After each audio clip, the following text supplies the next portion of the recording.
Olá, boa tarde a todos, bem-vindos a mais uma HR Talk, uma iniciativa conjunta da Randstad com a Human Resources Portugal. Mensalmente temos diferentes temas e diferentes convidados. O tema hoje é o Work-Life Balance e já tenho aqui comigo as convidadas. Inês Casaca, Associate Director da Randstad, Maria Coll, HR Country Lead da Cisco e Rita Lago, Head of Culture and Engagement da Fidelidade. Bem-vindas, muito obrigada pela vossa presença aqui hoje. O nosso tema é o Work-Life Balance e segundo aqui os dados do Randstad Employer Brand Research, tem vindo a estar classificado em segundo lugar como o fator mais importante que os profissionais consideram mais importantes na escolha da entidade empregadora e cada vez mais próximo do salário e benefícios, que é aquele que está sempre em primeiro e que já assumimos que dificilmente vai sair de lá.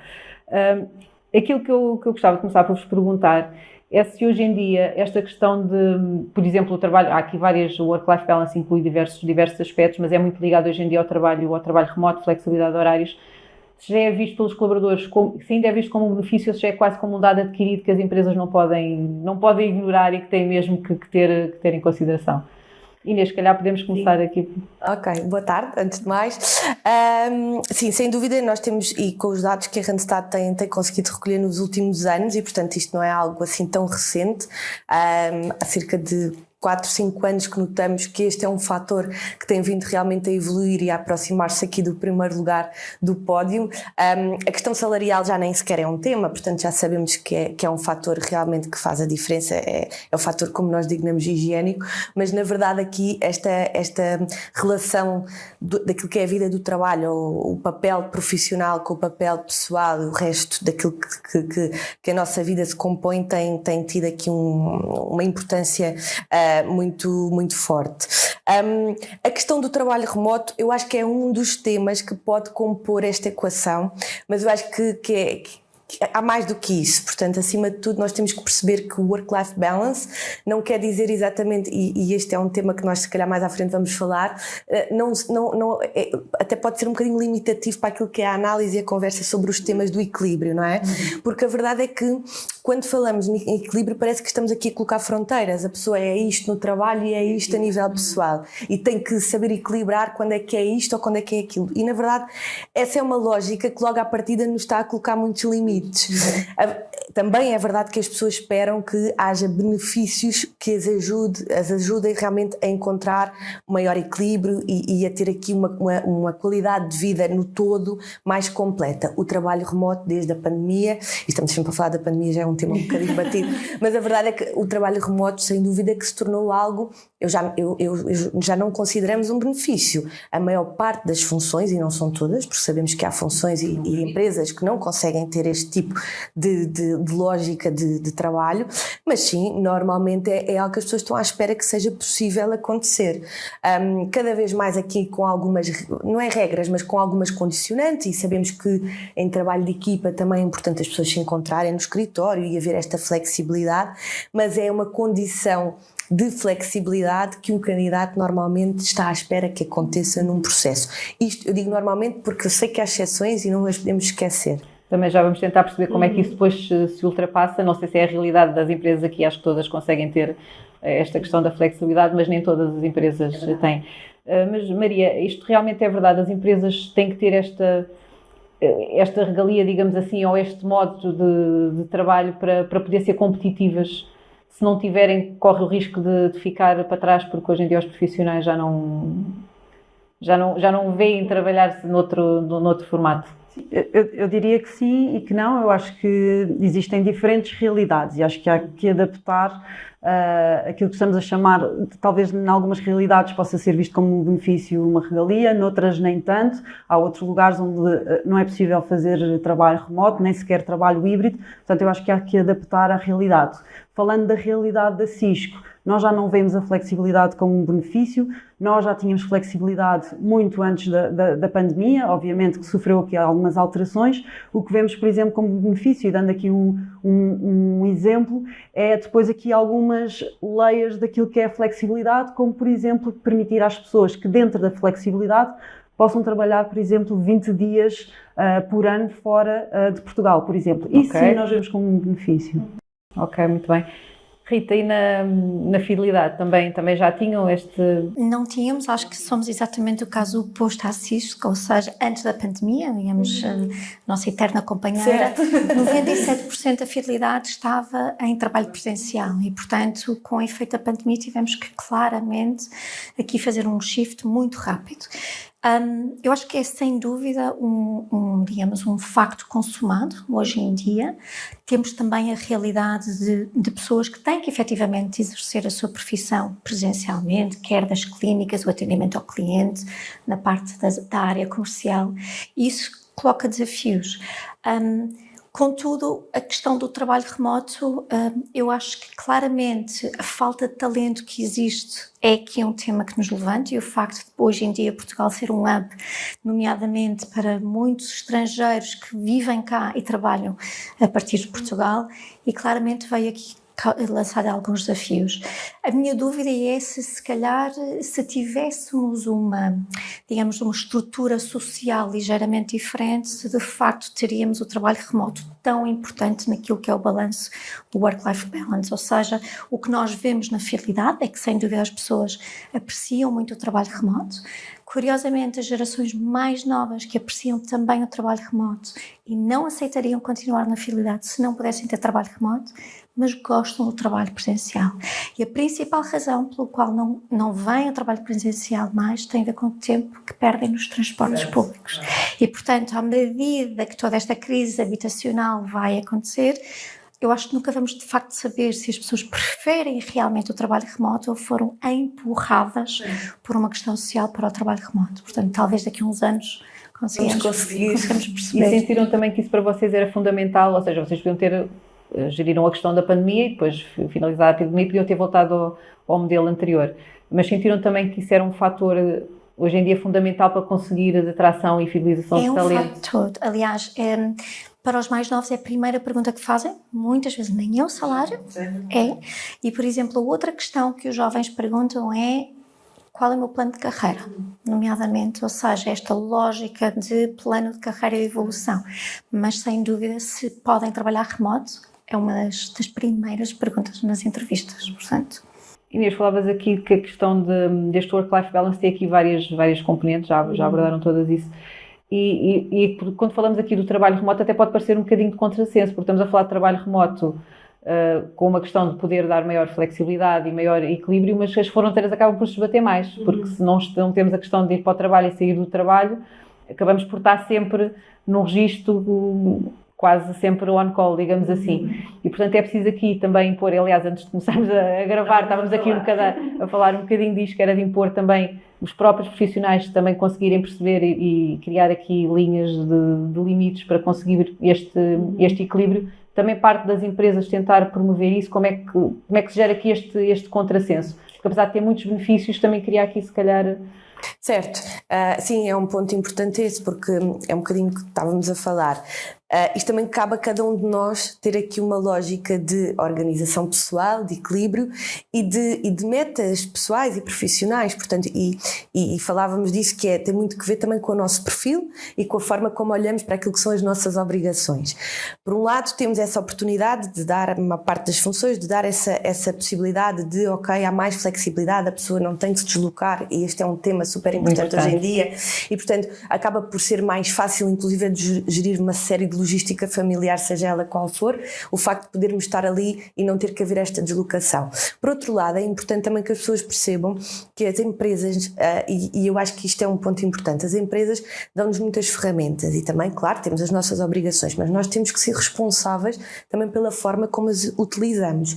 Cabe à empresa também passar esta consciência às pessoas, não é? Quer dizer, na verdade não é simplesmente dizer temos esta forma de trabalhar totalmente flexível, com a possibilidade de inclusive escolher os dias que podemos vir ao escritório, mas ao mesmo tempo relembrar as pessoas que na verdade também para a empresa é importante que elas tenham este equilíbrio, porque as empresas, nós somos das empresas, parece que falamos de uma entidade, as empresas são pessoas, portanto somos todos nós, e portanto é realmente fundamental que também tenhamos essa consciência de que cabe-nos a nós não só a responsabilidade, porque efetivamente se me estão a dar flexibilidade, eu também tenho que continuar a entregar, não é? Porque é isso que esperam de mim, mas ao mesmo tempo também me proteger e perceber o que é que faz sentido. E aí entramos na outra forma de olhar para este work-life balance como o tal work-life blend, que é muito mais... é mais profundo, ou seja, o que é que nos diz isto? Diz-nos, não vamos ter aqui limites, vamos olhar para aquilo que é a nossa realidade e a realidade de cada um e perceber como é que a podemos gerir ao ponto de estarmos bem, não só física, como emocionalmente, como psicologicamente, com aquilo que escolhemos e com o tempo que escolhemos investir na parte profissional, na parte pessoal, seja no que for. Eu por acaso ouvi há pouco tempo um comentário que acho super interessante de alguém que estava com uma logística de trabalho imensa e que estava com um horário de trabalho surreal e que tinha que fazer alguma coisa por si e, portanto, na verdade, ia se inscrever num ginásio. E quer dizer, às tantas, isto foi numa TED Talk que eu ouvi, e às tantas a pessoa que estava a comentar isto dizia: eu acho que não vai ajudar, porque na verdade a pessoa nem sequer pensou muito sobre isso, pensou, tenho que fazer outra coisa qualquer que não trabalhe. E é aqui que nós temos que ter esta consciência, que é, atenção, temos é que saber usar o tempo, e é difícil, e dissemos isso há pouco. É uma regra e é uma disciplina complicada, todos estamos cientes disso. Cabe-nos a nós, e enquanto pessoas e empresa e colaboradores, trabalhar para isso, sem dúvida. Maria, sentem esta necessidade de ajudar, se calhar, também os profissionais, as vossas pessoas, a criar estes limites? Sentem essa necessidade ou não? Ou a questão vai-se gerindo por ela própria? Sim, eu acho que há aqui vários temas que foram tocados e que eu acho que são interessantes e relevantes para essa pergunta. Acho que primeiro a questão das gerações, que acho que é importante sabermos o que é que estas novas gerações procuram, e a Rita dizia bem, e acho que é importante, que é mais do que o equilíbrio entre a vida familiar e pessoal. Hoje em dia as novas gerações, elas procuram também conexões, e acho que é aí que, muito importante, o papel da empresa também entra naquilo que é estabelecer as ligações e as interações entre as pessoas. E quando falamos de equilíbrio de vida pessoal, vida familiar, falamos do tal blend, para mim é algo ainda mais simplista, que trata-se da vida das pessoas. E a vida das pessoas é família, não é por compartimentos, são amigos, é trabalho, são hobbies. Aquilo que é equilíbrio para mim, provavelmente não será aquilo que é equilíbrio para a Rita, enfim, para cada uma de nós que aqui está. E, portanto, há que encontrar essa individualidade. E, mais do que aquilo que já foi referido, que sem dúvida as empresas têm uma grande responsabilidade, quem também tem muita responsabilidade, e obviamente que está dentro das empresas, é não só o colaborador, como já foi dito, eu tenho responsabilidade por trabalhar o meu equilíbrio, mas também as lideranças. E é aqui que a empresa entra em ter as lideranças certas, a desempenhar esta função e a dar às pessoas aquilo que elas precisam em termos de ligação entre elas, em termos de rituais, em termos de referências, e portanto é muito importante nós prepararmos, enquanto empresas, prepararmos as nossas lideranças para que não se perca justamente o fator da conexão que é tão importante. E nomeadamente até focarem-se mais na lógica de liderar as pessoas, do desenvolvimento e o acompanhamento das pessoas, e não da gestão do trabalho, não é? Que durante muito tempo foi um pouco aqui o caminho que as lideranças fizeram. E do controle. Exatamente, porque até quem não trabalhava no escritório também não vai trabalhar noutro cenário, portanto, isso acho que está. Mas também acho que há esta lógica da responsabilidade social que as empresas têm, porque o bem-estar nesta vida que é única, não é? E todos sabemos as questões do burnout, da saúde mental, saúde psicológica, e toda a questão até da distância do isolamento. Não nos podemos esquecer que há muitas pessoas que não têm família, ou até o contexto de família é diferente. E, portanto, temos que até olhar para este work-life balance, ou este work-life blend, como o entendermos, até numa lógica ligeiramente diferente, não é? E desta responsabilidade social, até para ajudar a que, de facto, não haja um impacto negativo na sociedade. Sim. E ainda mais importante quando temos empresas, que não sei se provavelmente na fidelidade também acontecerá numa escala menor, onde temos empresas como, por exemplo, a Cisco, onde temos mais de 50 nacionalidades e temos pessoas deslocadas do seu país, sem família, e que mais uma vez também precisam desta ligação à empresa e, portanto, ser tão importante a tal responsabilidade social também. Portanto, é importante aqui, se calhar, trabalhar também outra forma de pensar as lideranças, não é? Um trabalho que há a fazer aqui ao nível das lideranças, dos profissionais, enfim, claro que isto traz aqui temas como produtividade, responsabilidade, a questão do bem-estar, mas isto passa muito por um outro tipo de liderança que é preciso ser feita a todos os níveis, não é? Não é a liderança topo, são todas as FIAs. Vocês estão a fazer, têm tido essa preocupação, estão a tentar fazer esse trabalho, têm sentido essa necessidade? Nós, na Fidelidade, temos sentido muito essa necessidade de trabalhar as lideranças a todos os níveis, em diferentes espectros, mas nomeadamente no que tem a ver com este work-life balance, em criar guidelines que apoiassem, no fundo, a que o trabalho presencial versus o trabalho remoto tivesse mais sentido. Esta lógica de guidelines para criar momentos de convívio, momentos de partilha, de conexão, que é claramente muito importante, até para a própria organização, na lógica da cultura, só que ao contrário da Cisco, não temos a questão digamos, das nacionalidades, mas sim das gerações. E, portanto, são realidades muito diferentes, não é? E, portanto, entre um profissional que tem 20 e poucos anos ou um profissional que está nos seus 60, são estilos de liderança muito, muito diferentes e, portanto, tem que ser trabalhado, não é? E a mesma forma como se vive o trabalho, sente aí, falando na questão das gerações, notam-se há diferenças significativas entre as novas gerações e outras mais velhas. Esta questão, se calhar, do equilíbrio, agora fala-se mais, enfim, também há toda uma maior atenção à questão do bem-estar e da forma de olhar para o trabalho, mas se calhar as novas gerações é que estão a trazer mais esse tema e outra forma de encarar o trabalho. Vocês sentem isso? Maria, na Cisco, a média etária calculo que seja relativamente baixa na vossa... Sim, acho que existe uma diferença de gerações. As gerações mais novas, para elas, eu acho que já é um dado adquirido que vou ter que trabalhar numa empresa que também olhe para o meu bem-estar e para o meu equilíbrio, e portanto acho que há essa diferença, e acho que para quem já é de uma geração enfim, de pessoas mais velhas também, obviamente que isso também está na ordem do dia, e quando perguntam o que é que nós fazemos para que as lideranças justamente tenham esse cuidado e também tenham o cuidado com a individualidade e aquilo que são as expectativas de cada pessoa, independentemente da idade, da geração, da cultura e tudo mais. O que nós pedimos às nossas lideranças é que semanalmente façam check-ins com os seus colaboradores. E o check-in passa por definir e enfim, estar a par de quais é que são os objetivos claros de cada pessoa para aquela semana, e portanto não tem apenas a ver com resultados e performance, depois também tem outra dimensão de perceber o que é que a pessoa gosta e não gosta de fazer. Portanto, todas as semanas eu tenho a minha chefia a perguntar não só o que é que eu vou fazer naquela semana, mas relativamente à semana anterior, o que é que tu adoraste fazer, o que é que tu odiaste fazer e onde é que precisas da minha ajuda. E é assim que se estabelece uma relação de pessoas que às vezes não estão próximas, ou porque não estão no mesmo escritório, ou não estão na mesma cidade, e no que acontece comigo, nem sequer estamos no mesmo país e nem sequer nunca nos vimos pessoalmente. É um desafio, sem dúvida, sem dúvida. Mas eu acho que, voltando só um bocadinho atrás também das gerações, eu acho que claramente os millennials e a geração Z, ela tem outra expectativa e tem outra relação com o trabalho. Eu quase que me arrisco a dizer um pouco mais saudável, se calhar, do que a minha geração, não é? Que era a geração que conhecíamos muito como vestir a camisola. E eles são de uma geração, de facto, o trabalho e o emprego é um meio para aquilo que é a minha vida pessoal e para aquilo que eu quero fazer. E, portanto, pelo menos os jovens que nós vemos estão muito bem resolvidos. Claramente ali não há Sim, dúvida nenhuma. É verdade, sem dúvida. E eu acho que é meio caminho andado para conseguir esta fusão entre os vários conceitos, não é, de vida, porque se ficarmos bem resolvidos com isso e sabermos exatamente qual é o investimento que queremos pôr, é mais fácil de gerir. É preciso, é essa primeira parte.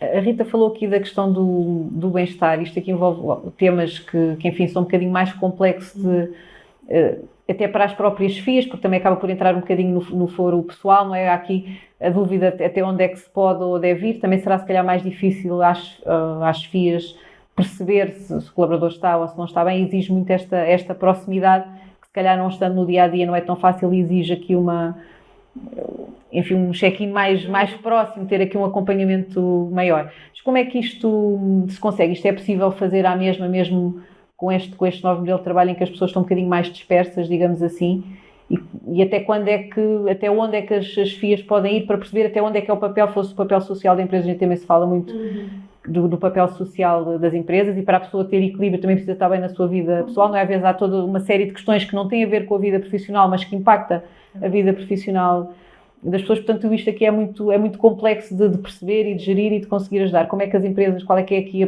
posição que as empresas podem assumir? Bem, eu acho que não há uma receita mágica, claro. Estamos a falar de pessoas, não é? Portanto, logo à partida a dificuldade é maior. O que na verdade, e na Randstad trabalhamos também muito isso, junto dos líderes, das chefias, daquilo que são as pessoas que trabalham com outras pessoas, mesmo que em projeto. Aqui o objetivo é verdade que as equipas estão mais dispersas, mas é verdade também que o contacto entre as equipas aumentou. Ou seja, o facto das pessoas estarem mais distantes ou estarem em países distintos faz com que também necessitem mais deste contacto. As pessoas já não trabalham de forma tão isolada hoje em dia, há mais projetos, há mais polivalência nesses projetos. Depois temos que olhar muito para aquilo que são as equipas e para o indivíduo e para as características individuais, não é? Nós trabalhamos muito isso na Randstad, que é, nós temos equipas onde as pessoas são todas muito diferentes, e ainda bem que são, porque é bom para todos, aprendemos todos, mas quem está a liderar um projeto, ou quem está a liderar essa equipa, e quem está de alguma forma a fazer parte dela, tem que ter esta sensibilidade, e isto tem que ser trabalhado, porque muitas vezes, e no correr do dia a dia, naquilo que são os objetivos, e toda a gente fala de KPIs, e toda a gente fala de entrega, que é verdade que é isso que move o negócio, mas não nos podemos esquecer, e eu acho que agora estamos muito mais alerta para isto, talvez porque se fala mais, é verdade, e os temas é mesmo assim, a sociedade funciona um bocadinho com esta capacidade de influência, mas temos que despertar também, temos que estar alerta para esta sensibilidade que tem que haver em olhar para o indivíduo. Ok, é diferente A, é diferente de B, e porque é que é diferente? E dar abertura. Claro que vai haver pessoas que vão se sentir mais próximos e vão de alguma forma identificar-se mais com a pessoa que está ali a gerir a equipa, e se calhar abrem mais um bocadinho o jogo. Há outras que não é tão fácil e ninguém as pode obrigar a partilhar. Eu acho que acima de tudo por parte das lideranças, é trabalhar esta sensibilidade para estar alerta. Depois, perceber quem é que está à nossa frente e perceber em quem é que podemos ajudar. Nem toda a gente à partida pode querer essa ajuda, pode precisar só de um tempo, pode precisar só, não sabemos, mas a verdade é que esta sensibilidade é que tem que ser trabalhada, mais do que as ferramentas, porque isso é o plano a seguir, não é? Depois de percebermos que há ali algum tema, aí sim percebemos onde é que podemos chegar e ajudar, mas mais do que isso é estar alerta, porque eu acho que as pessoas, com o correr, com os negócios, com os números, podem levar a que se esqueça essa parte. Hoje em dia acho que estamos mais focados nisso, parece-me. E em empresas grandes conseguimos fazer esta gestão quase one-to-one, digamos assim?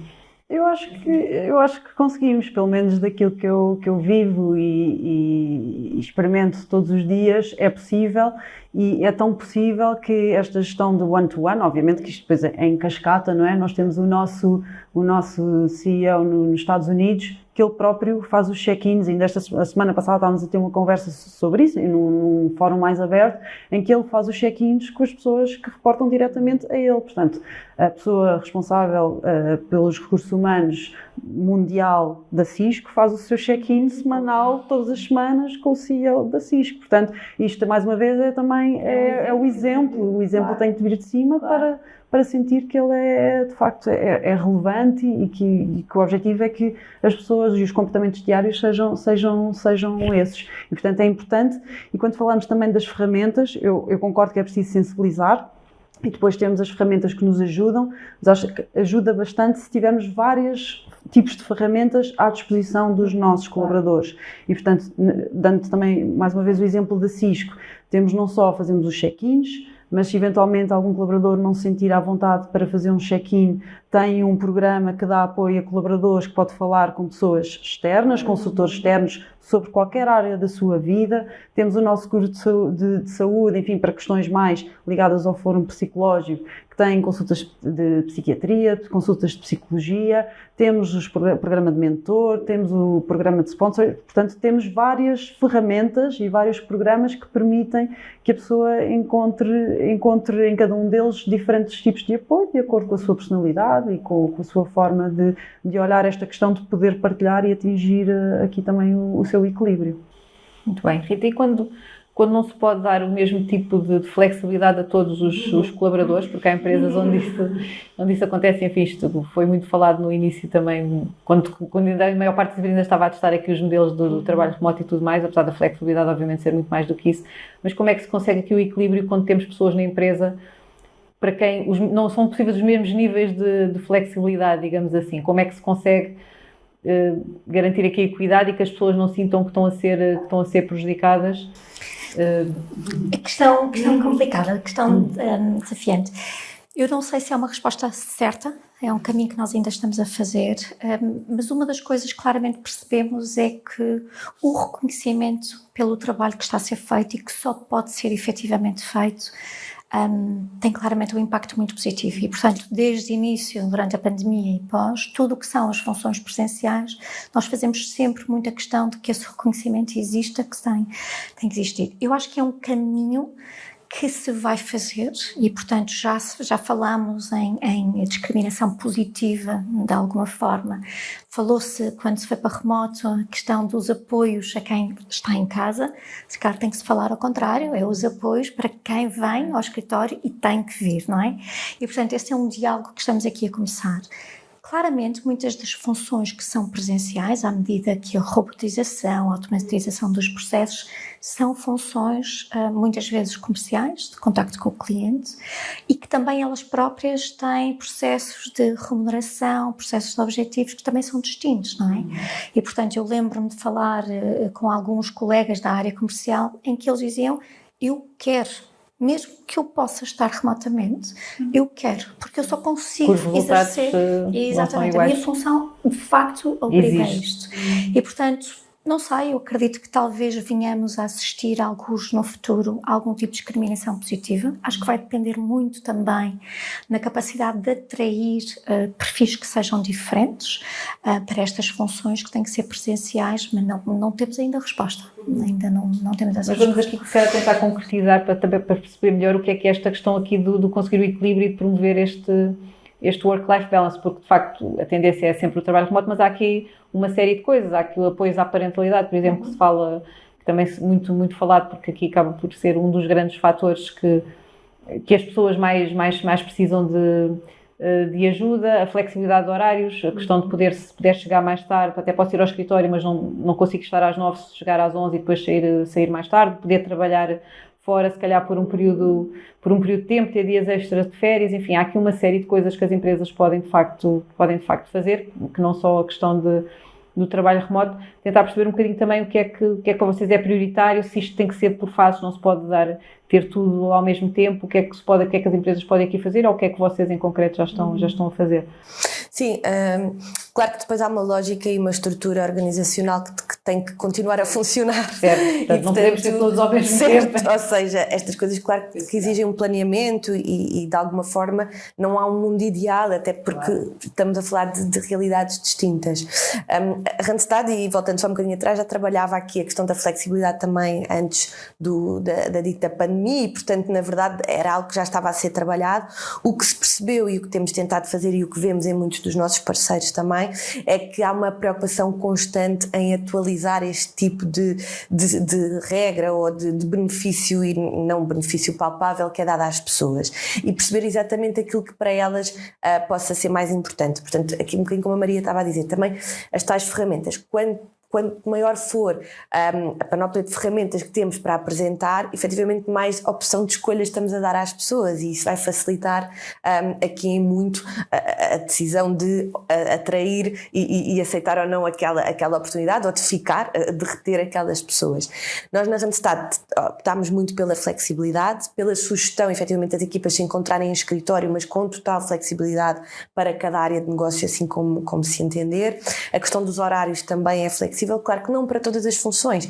Quem está na nossa recepção tem um horário que tem que cumprir, mas lá está, é um bocadinho também o que a Rita estava a dizer, depois temos que olhar aqui caso a caso e tentar de alguma forma equilibrar aquilo que são as opções dadas. Temos também uma série de programas internos que acabam por motivar muitas pessoas a sair daquilo que que é o foco no trabalho durante o dia. Temos sessões de yoga, temos o ginásio que voltou a funcionar nas próprias instalações para quem está no escritório, temos uma série, temos a Stabu Talk agora, por exemplo, que acaba por congregar aqui uma série de temas que as pessoas no dia-a-dia falam se calhar nos corredores, ou que sabem que alguém está a passar por aquilo, e abre aqui completamente a janela. Vamos todos falar sobre isto, quem se senta à vontade e quer ouvir e falar destes temas mais sensíveis. Isto tudo são algumas ferramentas que são dadas às pessoas para o tal work-life blend, que é o quê? Nós somos isto tudo, nós somos este ciclo, não é? E portanto vamos proporcionar às pessoas essa sensação de, ok, eu não tenho que sair deste papel e entrar noutro quando entro em casa. Na verdade eu estou aqui de alguma forma com esta flexibilidade para ser o que sou. E portanto, acima de tudo, a Randstad tem-se vindo a preocupar e a atualizar este tipo de solução com muita frequência. E no último ano vimos aqui acontecer uma série de benefícios e de ofertas que não existiam no passado e que têm sido um grande investimento. Muito bem. Vocês como é que têm feito aqui neste tempo? Eu acho que, tal como as ferramentas, nós temos de ter vários tipos de benefícios para diferentes tipos de expectativas. E só complementando aquilo que a Rita disse, para as pessoas a quem não é possível fazer trabalho híbrido ou trabalho 100% remoto, também temos algumas dessas pessoas na Cisco. O que nós também tentamos dar é uma melhor experiência no escritório e, portanto, também temos estado a trabalhar, enfim, com a tecnologia que hoje existe, também de ter um escritório que permita maior colaboração e que também faça com que as pessoas que podem trabalhar sempre em casa também tenham vontade de vir ao escritório, porque também achamos que é importante essa interação. E há cada vez mais essa vontade, não é? Sim, também se percebe isso, que as pessoas gostam de ir ao escritório, não querem ficar de todo fechadas em casa, a maior parte. E depois temos outros benefícios que permitem com que as pessoas se sintam bem e nos permitem trabalhar também aqui o equilíbrio das várias vertentes. Damos vários dias de voluntariado. Portanto, nós entendemos que o voluntariado é importante, mas para que ele efetivamente aconteça, nós damos 10 dias para que as pessoas possam fazer voluntariado. Um pouco antes da pandemia, mas depois também com a pandemia, por ano damos 4 dias às pessoas para que elas possam cuidar delas mesmas e, portanto, seja para quem está em híbrido, remoto, só no escritório, o que for, damos 4 dias. E depois temos também todas as nossas, já não vemos tanto como benefício, tem a ver com cultura da organização, colocamos à disponibilidade das pessoas vários tipos de comunidades às quais as pessoas podem pertencer, porque é onde se sentem bem, porque é onde conseguem criar as relações que são importantes para a sua vida, seja dentro da Cisco, seja fora da Cisco, porque pertencem a uma comunidade de Pride, porque pertencem a uma comunidade de uma determinada etnia ou relacionada com algum tema específico pelo qual elas têm paixão, têm interesse. E, portanto, isso também promove aqui o equilíbrio e o bem-estar. Muito bem, tem na fidelidade. Que temas é que têm trabalhado mais? Nós temos trabalhado também muito, ou seja, temos respostas muito semelhantes. Eu acho que aqui há 2 grandes grupos, que é, no fundo, o grupo da resposta dos benefícios, chamemos assim, mais estruturais. No fundo, os dias de férias, o apoio à parentalidade, entre outros. E depois há um que é muito mais informal, que eu acho que resulta muito daquilo que a Inês há bocado estava a dizer, qual é o papel do líder. Eu, como líder, devo poder, no fundo, dar esta flexibilidade. Vai ser impossível ter benefícios não tangíveis que sejam iguais para todos. De facto, vai de facto ser impossível. E, portanto, nós damos muita flexibilidade para que os próprios líderes possam dar a flexibilidade e fazer este ajuste.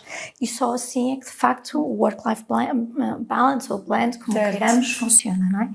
Eu acho que há uma coisa que é importante na parte dos benefícios, e vivemos em Portugal, temos, digamos, uma legislação apertada e, portanto, claramente ela também não acompanha. Também não ajuda. Não ajuda e não acompanha aquilo que é a realidade, não é? E não acompanha o trabalho remoto. E acho que aí, claramente, também temos que esperar para ver que soluções é que vão surgir, principalmente para empresas como a Fidelidade e, portanto, e mesmo outras em que, de facto, a exposição ao risco é grande e, portanto, isto tem que ser trabalhado e tenho certeza que está a ser trabalhado. Mas de facto, acho que é isto. Eu acho que não há resposta única, até porque mesmo que tivéssemos uma legislação muito mais flexível, eu acho que dificilmente todos os nossos colaboradores vão querer o mesmo. Certo. Cada vez mais nós temos colaboradores que não têm família, optam por não ter família. A família é os seus cães ou os gatos. O que nos leva a questionar Sem apoios. Sem apoios, não é? O que é que eu considero família ou não considero família, não é? Portanto, há aqui um conjunto de temas que eu acho que vão ser desafiantes e que vão ser difíceis, se calhar até de escrutinar, que vão aparecer nesta lógica ao longo dos próximos anos. E acho que é interessante, por exemplo, algo que nós temos na CISC e que também responde muito bem a esse desafio da individualidade é, por exemplo, ter benefícios flexíveis. Nós hoje oferecemos uma panóplia de benefícios flexíveis que cada pessoa escolhe de acordo com as suas necessidades, ou porque tenho pais com mais idade que precisam de apoio, ou porque tenho crianças em idade escolar, ou porque gosto de fazer desporto, ou porque precisas de apoio médico em determinada área e, portanto, permite responder à individualidade de cada pessoa. Hoje em dia também se tem falado muito da questão do quiet quitting e há algumas pessoas que defendem que esta questão que agora está-se a desequilibrar um bocadinho, ou seja, antes havia um desequilíbrio para o lado do trabalho, as pessoas serem workaholic e pensarem um pouco no lado pessoal, e agora ser um bocadinho o inverso e que não há a questão do vestir a camisola, como também falávamos aqui há bocadinho. Acham que isto de facto é uma questão ou é um não tema? A questão, este do quiet quitting não tem nada a ver com esta questão das pessoas quererem mais um maior equilíbrio e darem uma maior atenção à sua vida. Não há aqui este risco, ou seja, não há aqui uma relação direta entre as duas coisas, ou acham que sim, que pode haver aqui alguma relação, uma menor importância, digamos assim, entre aspas, à maneira como se olha para o trabalho? Sim, na verdade, eu acho que há uma relação. Eu acho é que o quiet quitting sempre existiu. Só que não era algo que se desse um nome.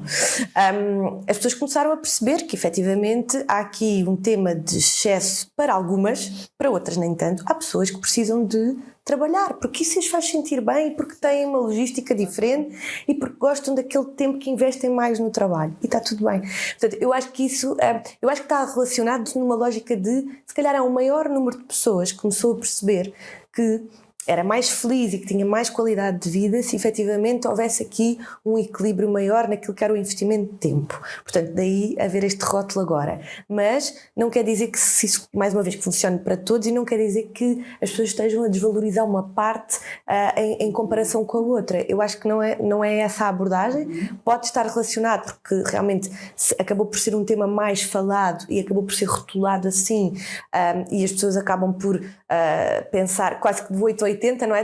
Antes só trabalhava, agora já não vou fazer, nem faço nem mais um minuto daquilo que sou obrigada, e portanto aí estamos a olhar pelo outro lado completamente contrário. Eu acho é que este equilíbrio é tão falado hoje em dia que se começou a perceber que há mais pessoas a valorizarem isso, e portanto se calhar em vez das 9 às 18, se calhar até acabam por dar mais e a produtividade, acima de tudo temos que olhar para a produtividade e para aquilo que as pessoas estão a entregar em termos não só de números, mais uma vez, mas de qualidade daquilo que fazem, não é? E portanto eu acho que pode haver aqui uma relação, acho que há, mas o rótulo é porque antes não se falava tanto deste tema. Potencialmente agora fala-se ainda mais, uma vez que há falta efetiva de pessoas. E portanto é muito mais fácil. Sempre que há alguém falta que não dá. Nota-se logo, estou muito bem, não estou muito feliz. Claro, quer dizer, é muito mais visível. É muito mais fácil. Exato. E portanto eu acho que está a ganhar alguma escala nesse sentido, não é? Sem dúvida. Sentem este tema ou não? Acham que não há aqui a relação? Não sentem que a questão da flexibilidade promova aqui algum maior desligamento da empresa? Eu concordo que existe esse risco. Não sinto porque nós atuamos no sentido de não acontecer. Exatamente. E acho que, mais uma vez, o tão importante papel das lideranças de criarem as ligações, não é de controlarem, não é de estarem em cima das equipas, mas de estabelecerem as relações com as suas equipas, seja do ponto de vista dos resultados, seja do ponto de vista de uma proximidade maior a nível interpessoal, que é importante estabelecer para que as pessoas se sintam bem, sintam que gostam de trabalhar onde estão, mas que ao mesmo tempo, obviamente, também se sintam responsáveis por entregar, porque também sem entregar é difícil manter o trabalho, e portanto acho que há que haver, não é? Acaba por ser. Portanto, acho que há uma responsabilização que tem que continuar a existir, tem que se criar uma confiança, e no fundo isto é uma roda, vai girando, não é? Flexibilidade, confiança, responsabilização, e acho que é assim um bocadinho que se alimenta. Ligado, claro que sim, claro. Qual é que diriam que é hoje em dia o grande desafio neste tema? Está aqui mais do lado das empresas e daquilo que podem fazer, do lado também dos profissionais de perceber e de conseguir equilibrar aqui estas duas vertentes. Qual é que é? Os desafios são muitos, não é? Portanto, consegue-se identificar aqui Eu acho que acima de tudo já que falamos tanto de equilíbrio, é encontrar esse equilíbrio entre pessoas e pessoas que compõem a empresa, ou seja, é efetivamente não conseguimos agradar todas as pessoas, não conseguimos dar resposta, infelizmente, enquanto empresa, a todas as expectativas, mas diminuir esse gap, diminuir essa diferença e oferecer o maior número de opções, dando liberdade à pessoa dentro da sua responsabilidade para escolher. Eu acho que, e não é só neste tema, é em muitos, mas neste, sem dúvida, eu acho que passa muito por aqui. Muito bem. Sim, eu não estaria mais de acordo. Acho que o desafio é de ambos os lados. Acho que é uma responsabilidade, um bocadinho de mão dupla, em que, por um lado, o colaborador tem que dizer aquilo que quer, a pessoa tem que dizer o que é que está disposto ou não, quais é que são as suas barreiras. Tem também a responsabilidade de procurar uma empresa que lhe ofereça aquilo que valoriza, e as próprias empresas não só têm que disponibilizar as ferramentas, as opções, e também saber que tipo de profissional é que querem trabalhar para si, que tipo de valores é que têm. Portanto, isto é uma combinação entre as duas coisas. Acho que é exatamente isso, e acho que tem muito a ver com ter conversas francas, ou seja, ter a conversa franca do que é a expectativa, digamos, das organizações e o que é que são as expectativas das pessoas, não é? E, portanto, só de facto assim é que vamos conseguir. Muito bem. São muitos os desafios, voltaremos com certeza a falar deste tema. Muito obrigada às três. Obrigada também a quem esteve a assistir. No próximo mês temos nova conversa com novos convidados e um novo tema. Obrigada.